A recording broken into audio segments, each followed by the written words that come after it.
Setelah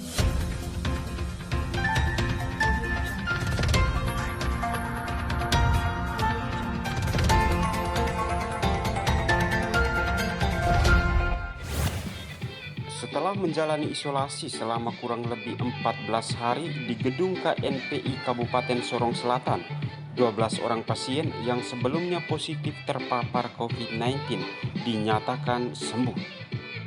Juru bicara gugus tugas COVID-19 Kabupaten Sorong Selatan, Dr. Ihsan Pangeran Alif, didampingi Sekretaris Gugus Tugas COVID-19 Vicky Bai, Rabu 16 September mengatakan 12 orang yang dipulangkan ke keluarga saat ini benar-benar telah dinyatakan sembuh.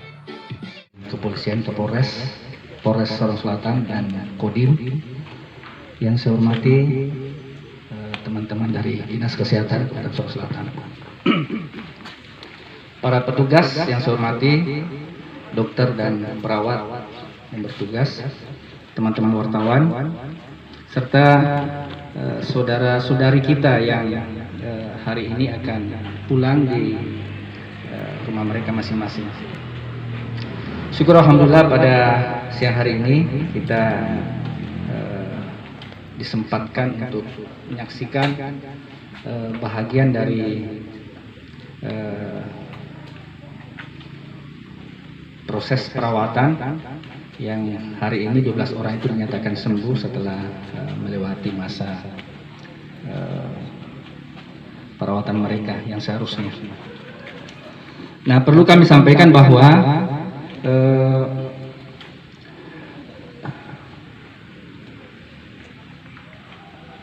ancaman COVID ini tidak bisa lagi dianggap remeh. Ya, jadi kemampuan kita untuk menemukan kasus dan kemudian diisolasi adalah turut menentukan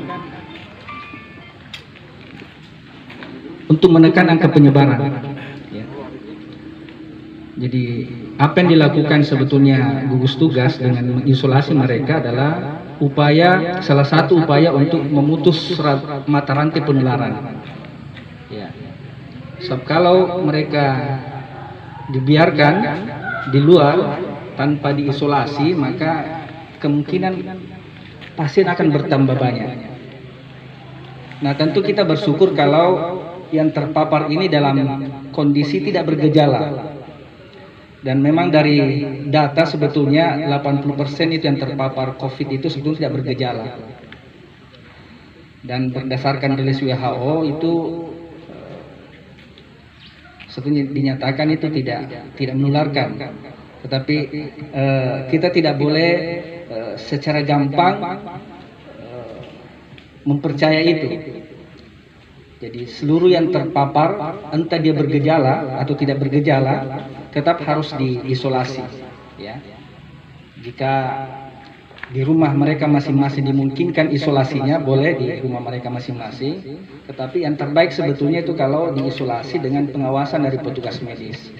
Sebab mereka praktis dimonitor kesehatan mereka, kemudian aktivitas mereka.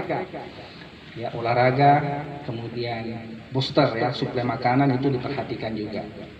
Sebetulnya dari sisi psikologis itu memang relatif lebih cepat sembuh itu kalau mereka mendapat perhatian seperti pengkondisian seperti ini dibanding mereka menjalani isolasi di rumah mereka masing-masing.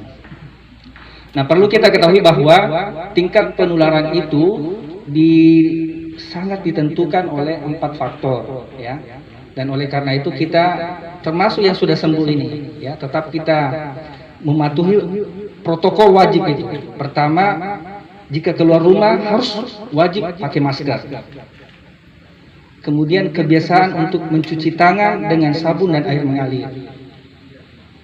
Kemudian menjaga jarak ya, physical distancing. Kalau sekarang ini 1 meter bagiannya kita, 1 meter bagian orang lain, jadi 2 meter.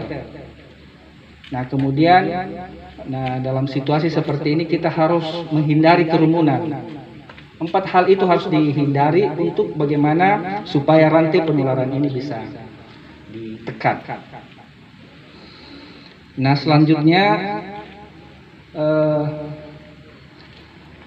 ini termasuk ya, yang 12 orang ini adalah termasuk yang positif itu dari 24 yang diperiksa. Ya, 18 orang ini masuk klaster itu.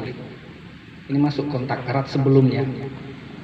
Nah, ini kemarin itu dari kontak erat yang di dalam sini itu sebanyak, termasuk petugas itu 52 orang yang diperiksa, itu 11 orang yang positif.